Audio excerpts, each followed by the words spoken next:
홍지윤을 중심으로 펼쳐진 파란만장한 구조조정의 하루. 아침 6시 47분 휴대폰 진동이 방을 갈랐다. 화면엔 단 한 줄. 오늘 11시 전사 구조조정 발표. 홍지윤은 잠결에도 그 문장이 무슨 의미인지 정확히 알았다. 정리라는 말은 언제나 사람으로 끝난다. 하지만 이상했다. 메시지 발신자가 인사팀도 대표도 아닌 소셜 인텔리전스 태스크포스였다. 그녀는 웃었다. 구조조정 통보를 소셜 분석팀이 보내다니. 세상이 이렇게까지 우스워질 줄은 몰랐다. 그러나 웃음은 3초도 가지 않았다. 이어진 두 번째 문장. 홍지윤, 당신이 발표를 좌우합니다. 지윤은 그대로 침대에서 몸을 일으켰다. 어젯밤까지도 그녀는 회사에 가벼운 얼굴, 행사 MC도, 브랜드 캠페인도, 사내 영상도 척척 해내는 사람이었다. 그런데 오늘은 구조조정, 그리고 그 중심이 나라고? 1. 해피바이러스의 자리로 들어온 검은 그래프. 출근길 지하철은 평소처럼 사람 냄새가 났다. 가방끈을 잡은 손, 졸린 눈, 이어폰 속 음악, 가벼운 일상 속에서 지윤의 머릿속만 무거웠다. 회사 로비에 들어서는 순간 분위기가 바뀌었다. 공기가 달랐다. 단순히 조용한 게 아니라 누가 먼저 숨 쉬면 들킬 것 같은 정적이었다. 엘리베이터 앞 대형 스크린에는 사내 공지 대신 붉은 글씨가 떴다. 긴급, 오늘 11시 전사 타운홀, 온라인 동시 진행. 참석 필수, 녹화 금지, 캡처 금지, 캡처 금지라는 문구가 가장 무서웠다. 숨기고 싶은 게 있다는 뜻이니까. 지윤이 소셜 분석실로 들어가자 모니터 수십 대가 동시에 깜빡였다.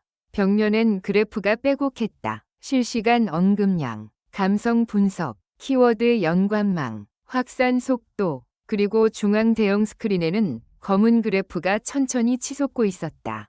누군가가 낮게 말했다. 홍지윤 씨, 이게 지금 밖에서 돌아가는 여론이에요. 지윤은 화면을 보자마자 입술이 말라붙었다. 키워드 1위, 구조조정. 키워드 2위, 홍지윤. 키워드 3위, 내부고발. 키워드 4위, 가면. 키워드 5위, 사과문. 왜? 제 이름이? 지윤이 말했다. 분석팀 막내가 마우스를 휙휙 움직이며 데이터의 근원을 열었다. 어젯밤 11시 58분, 익명 계정 하나가 올린 게시물. 사진 한 장, 그리고 짧은 문장. 오늘 구조조정 발표. 누가 살아남는지 이미 정해져 있다. 홍지윤은 알고 있다. 지윤은 웃고 싶었다. 아니, 웃음이 아니라 비명이었다. 저는 몰라요. 그녀가 말했다. 하지만 그 말은 너무 가볍게 들렸다. 이 방위 공기는 이미 지윤을 연루시켰다. 이 가벼운 농담이 폭탄이 되는 순간. 그때 팀장이 한 장짜리 출력물을 지윤 앞에 내밀었다. 홍지윤 씨가 한 말이 지금 재확산 중이에요. 종이에는 지윤이 일주일 전 사내 행사에서 했던 농담이 캡처돼 있었다. 요즘 회사가 다이어트 중이라며? 우리도 살 좀 빼야죠. 그때는 다들 웃었다. 박수도 나왔다. 지윤은 늘 그랬다. 무거운 분위기를 가볍게 풀어주는 사람. 그런데 오늘 그 말이 온라인에서 별표, 구조조정 암시 발언, 별표로 변형되어 퍼지고 있었다. 댓글들은 차가웠다. 사람 자르는 걸 다이어트라고? 홍지윤은 알고 있었네. 기획팀이 여론 조작하는 거 아닌가? 웃으면서 자르는 게 더 잔인해. 지윤은 손끝이 저려왔다. 가벼운 농담이 이렇게 날카로운 칼이 될 수 있다는 걸 오늘 처음 알았다. 그리고 그 칼은 그녀를 향해 정확히 겨눠져 있었다. 분석팀장이 조용히 덧붙였다. 문제는 이 계정이 내부 자료를 가지고 있는 것처럼 보인다는 거예요. 3. 내부 자료 유출. 그리고 이상한 시간대. 스크린이 바뀌었다. 익명 계정은 두 번째 게시물을 올렸다. 이번에는 구조조정 대상 부서 목록처럼 보이는 표. 심지어 몇 개 부서의 통폐합 시점까지 적혀 있었다. 이거 진짜인가요? 지윤이 물었다. 팀장은 대답 대신 고개를 끄덕였다. 일부는 맞아요. 그런데 이 자료는 아직 최종 승인 전이라 극소수만 받습니다. 지우는 숨을 삼켰다. 극소수면 누가? 대표, 인사, 재무, 그리고 브랜드 커뮤니케이션 리드.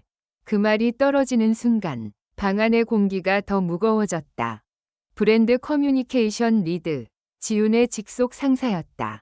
그리고 지훈은 어제 저녁 상사에게서 이상한 메시지를 받았었다. 내일 아침 네가 먼저 들어와. 꼭. 그때는 단순한 업무 지시인 줄 알았다. 그런데 지금 생각하니 그 문장이 목덜미를 잡아당기는 느낌이었다. 분석팀 막내가 말했다. 더 이상한 건 게시물 업로드 시간대예요. 계정이 새벽 2에서 4시 사이에만 활동해요. 그리고 접속 위치가 회사 근처로 잡힙니다. 지우는 목이 조여왔다. 회사 근처, 새벽, 유출. 그 조합은 너무 선명했다. 10시 17분. 누군가가 지훈의 이름을 증거로 만들다. 타운홀까지 1시간도 남지 않았다. 모든 부서가 움직였다. 누군가는 파워포인트를 수정했고, 누군가는 인사 문구를 고쳤고, 누군가는 사내 게시판을 막기 위해 권한을 조정했다. 그런데 10시 17분, 다시 알림이 울렸다. 익명 계정의 세 번째 게시물. 영상 8초. 지훈이 사내 복도에서 누군가와 통화하는 모습이었다. 소리는 없지만 자막이 덧붙여 있었다. 홍지윤, 그래. 리스트는 봤어. 그런데 이건 너무하잖아. 지훈은 순간적으로 다리가 풀릴 뻔했다. 저 통화 내가 한 적 있어요. 하지만 저 말에 앞뒤가 잘렸어. 팀장이 재생 속도를 늦췄다. 영상은 이상하게 매끄러웠다. 컷 편집이 있었고 입모양과 자막의 타이밍이 절묘하게 맞았다. 딥페이크? 누군가가 중얼거렸다. 지훈은 자신도 모르게 웃음이 나왔다. 와, 내가 지금 내 입모양을 믿어야 할지, 내 기억을 믿어야 할지 모르겠네. 그 웃음은 가벼운 웃음이 아니었다. 무너지는 사람의 웃음이었다. 오, 타운홀 시작. 그리고 발표 슬라이드에 갑자기 등장한 홍지윤. 11시 정각. 전사 타운홀이 시작됐다. 대표가 화면에 등장했다. 얼굴은 평소보다 창백했다. 오늘 우리는 어려운 결정을 공유합니다. 지훈은 회의실 뒤쪽에서 숨을 죽이고 화면을 지켜봤다. 그때 슬라이드가 넘어갔다. 위기 커뮤니케이션 대응 계획. 즉시 사실관계 확인. 외부 확산 차단. 핵심 인물 발표. 홍지윤 중심 메시지 정리. 지훈의 눈이 커졌다. 뭐야, 나를 중심으로? 그녀는 입술을 움직였지만 소리가 나오지 않았다.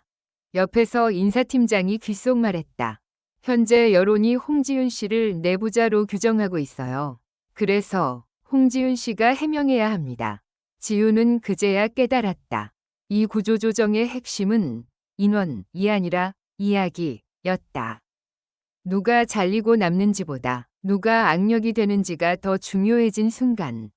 6. 가벼운 한마디로 끝내려던 순간. 가장 무서운 데이터가 뜨다. 대표는 마이크를 넘겼다.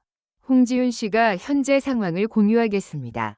지훈은 자리에서 일어섰다. 심장이 너무 빨리 뛰어서 손이 떨렸다. 하지만 그녀는 늘 해왔던 방식대로 가볍게 사람들을 안심시키는 톤으로 시작하려 했다. 여러분, 지금 밖에서 떠도는 이야기들 조금 과장된 부분이 있습니다. 제가 아는 건 그 순간 소셜 분석팀이 실시간 그래프를 띄웠다. 지훈이 말하는 동시에 온라인 언급량이 폭발적으로 튀었다. 그리고 감성 분석이 갑자기 극단적 부정으로 떨어졌다. 누군가가 화면을 확대했다. 새로운 키워드가 치고 올라왔다. 홍지윤 사과해라. 홍지윤 사퇴. 홍지윤 배신자. 지훈의 목소리가 끊겼다. 그녀는 처음으로 깨달았다. 가벼운 말로는 절대 수습되지 않는 날이 있다는 걸. 마지막으로 모두 행복한 시간을 보내시길 바랍니다. 이 글은 오락 목적으로만 작성되었으며 현실에 기반한 내용이 아닙니다.